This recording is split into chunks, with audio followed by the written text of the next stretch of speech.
So here we are. चलो अब देखते हैं हमारा टॉपिक है बेसिकली ये जो चैप्टर है ना इसमें ज़्यादातर याद करने का और मेमोराइजिंग कंटेंट आता है। चलो पढ़ते हैं। All metal combine oxygen to form metal oxide. Obviously copper copper heated in air it combines with oxygen to form copper oxide. ये जो ब्लैक कलर में होता है, ठीक है। उसके बाद CO2 प्लस O2 थे, CO copper oxide. Aluminium AuO2 3 oxygen का, ये AlO2O3 है और ये 4 एल्यूमिनियम होगा और ये 3O2 होगा, दैट गिव्स 2Al2O3, ठीक है। Generally metal oxide are basic in nature, ठीक है।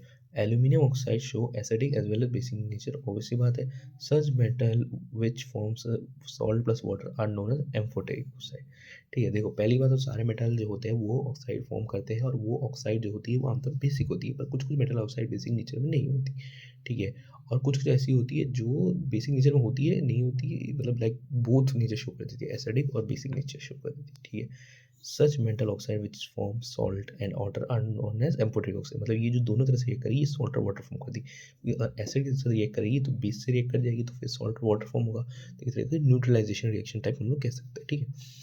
और most metal oxides are insoluble in water but some dissolve in water to form alkalis. जैसे कि NaO2 है, ये एक स्ट्रॉन्ग बेस, एक NaOH फॉर्म करेगा, KOH ये भी अनदर स्ट्रॉन्ग बेस है, तो इसके कारण इनकी तरफ ये रिएक्शन बढ़ेगा। उसके बाद सोडियम और पोटेशियम, पता ही केरोसिन के अंदर स्टोर किया जाता है। Magnesium aluminium zinc liquid covered with aluminium colour with a thin layer, जब एक्सपोज कर देते हैं form does not burn on heating, ठीक है। तो ये जब एक्सपोज होते हैं मेटल तब ये एक लेयर फॉर्म कर लेते हैं। दूसरी बात जो आयरन है वो आमतौर पर बर्न नहीं होता, पर जो आयरन फिलिंग्स है वो बहुत वाइग्रेसली बर्न होती है।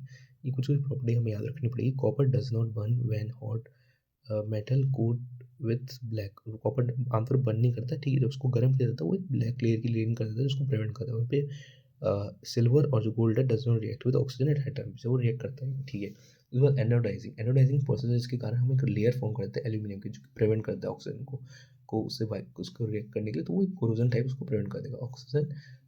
लास्ट में हमारा पॉइंट है कि आयरन जो है वो मैग्नीशियम से ज़्यादा रिएक्टिव। बस ये बेसिकली यही सब है।